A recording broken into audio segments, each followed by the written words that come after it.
there are certain things that you are just not going to see on your average day at the beach. Salvete omnes et bene venistis ad saturam lancem. Ego sum Irene et odie sum in ora maritima. Being fluent in a dead language is one way to stand out from the crowd, but is Latin, the language itself, hard to learn? Let's find out.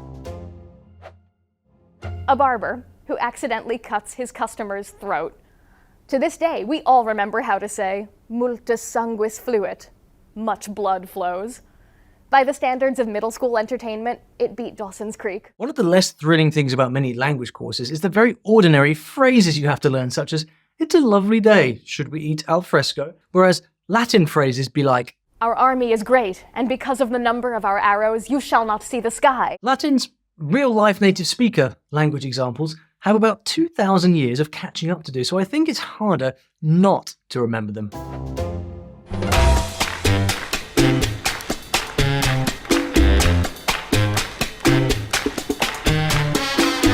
You all know the story. Latin is the origin of all Romance languages, right? Yes, but if you're English, you too should be dancing in the streets because you have a lot of Latin words inside you. And here is the proof.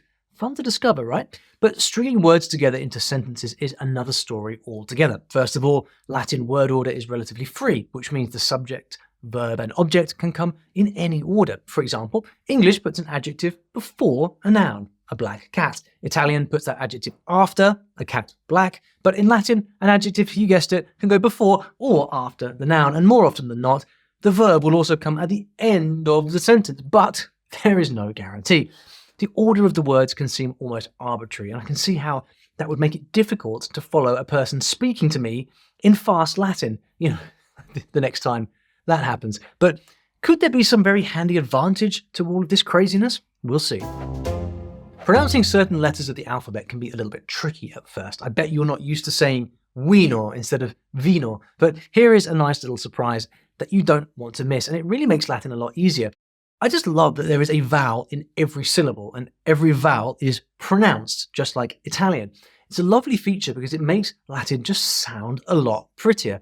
Another thing that's kind of obvious when you think about it is Latin has a rather limited vocabulary compared to the amount of words that we use today. Fewer words equals less to learn, and Latin slang is just not a thing. I guess evolution isn't a problem with a dead language, is it? The flip side is that you won't always find the word that you want, but as you're going to see, in Latin you can say quite a lot with just a handful of words. Toga est longa. Toga is feminine, ends with an A. Longa is describing toga, so longa also has to be feminine. Now, no surprise here, I'm sure, but Latin, well, it has gender, just like French, Spanish, Italian, and many other languages. But Latin's a bit more hardcore. Just like German, it has 3 genders, masculine, feminine, and neuter. This means every noun in Latin has one of these 3 genders, and you have to memorize them. Of course you do, because the word endings of the rest of your sentence have to match the gender of the noun. Adjectives, pronouns, for example, all got to match that noun. Ursa est magna. The bear is big. Ursa is feminine. What kind of bear is this, guys? If it's a feminine bear, it's a mama bear.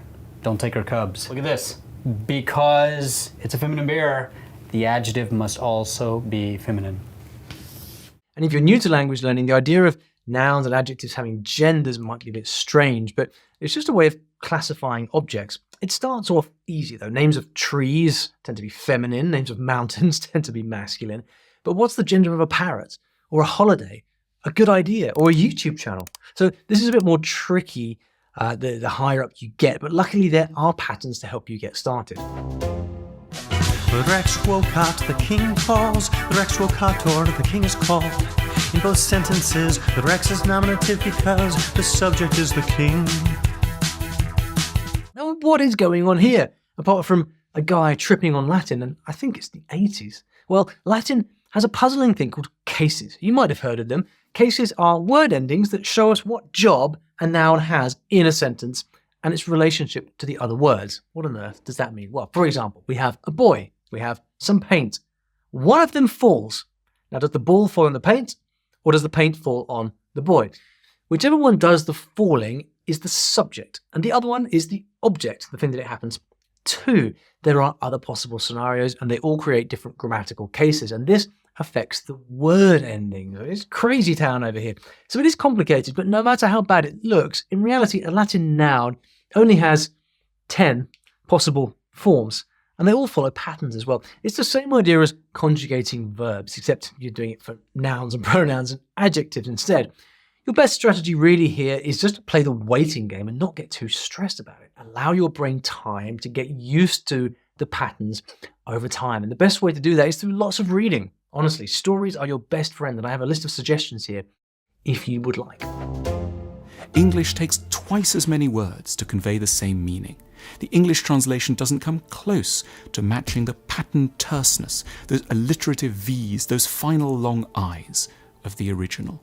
Remember when I said that you can say a lot with a few words? Well, this is what I meant, because Latin also has your favorite thing of all, verb conjugation. Now, if you're not sure, verb conjugation is when you change the ending of a verb depending on who did the action and when it happened. But is it any harder than Italian or Spanish verb conjugation? Well, yes, it's a bit harder. What's this then? Romanes eunt domus? People call Romanes, they go the house? It says Romans go home. Most Latin nouns start off with one of 4 word endings, and so Latin has 4 types of verb conjugation, plus there are 6 main tenses, so each type has a bunch of different ways that you can conjugate the verb. Here's a classic example of a regular verb in the first conjugation. But then there are verbs like this with irregular past forms. Do you want to see a big old conjugation chart? Yeah, I knew you would. I was also quite intimidated by this at first, but please don't feel nervous. Just like with nouns, there are clear patterns, and patterns will save you. And the absolute best way to get used to tricky things like verb conjugations is to see them inside stories, because you can just focus on the adventure and the story, and then the grammar dots will start to be connected as you go in your brain. And drumroll, we even added Latin to our lineup of story learning courses recently. You see what we did there? So if you like the idea of learning Latin and you'd like to try it through stories, this might be of interest to you. Latin Uncovered is a complete language course that takes you from absolute beginner in Latin, which I presume you are, all the way to intermediate level using the magic of stories. This is a method I developed myself, and the aim is to teach you to think in the language just like you learned to speak as a child. Except here we're doing it with Latin, because that's what stories allow you to do. It's a lot of fun. There's a 7-day free trial. Link in the description below. Have a look if you would like. Come on, you already thought of that, didn't you? Probably the most obvious difficulty with learning Latin is that you won't have anyone to help you practice. There is literally no country in the world full of native Latin speakers that you can just fly to and speak only Latin for like 3 months. So that is super challenging. But who said you need to find the last of the Latin apocalypse survivors?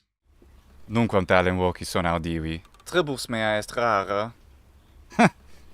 Credibile hoc, percipe istis vestimentis. If you are not convinced yet, listen up. People are learning Latin. They are, and apparently having a lot more fun than me. Apagate tea dorso meo verbero. Wait till you see the girl next door singing at the end. But should you worry about the lack of resources out there as you're learning Latin? Because let's be honest, you're not going to find the latest Netflix blockbuster in Latin, are you? Although if you do, please tell me, because I'm very interested.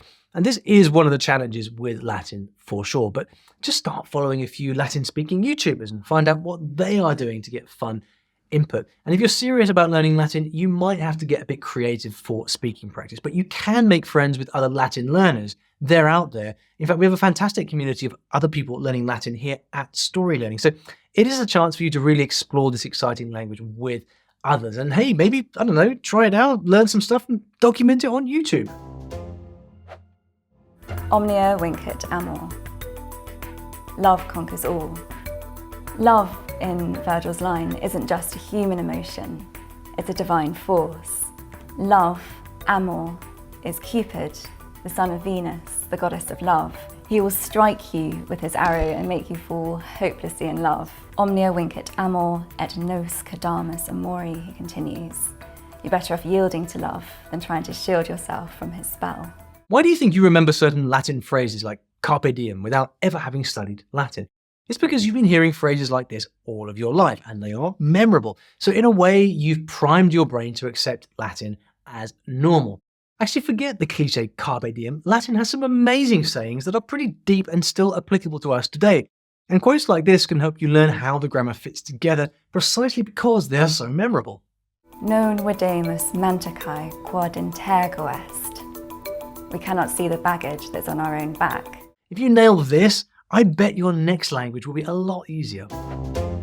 Relinquebar in meis ipsius adiumentis multi dies decidunt cum nihilo ostentoro. So, Latin, hard or not? The general consensus among linguists is that Latin is about as difficult as, say, German. Maybe on the higher end, though. So that's a 2+ out of 4 levels of difficulty. Surprised? Well, learning Latin isn't too hard. Anyone can do it if they want to.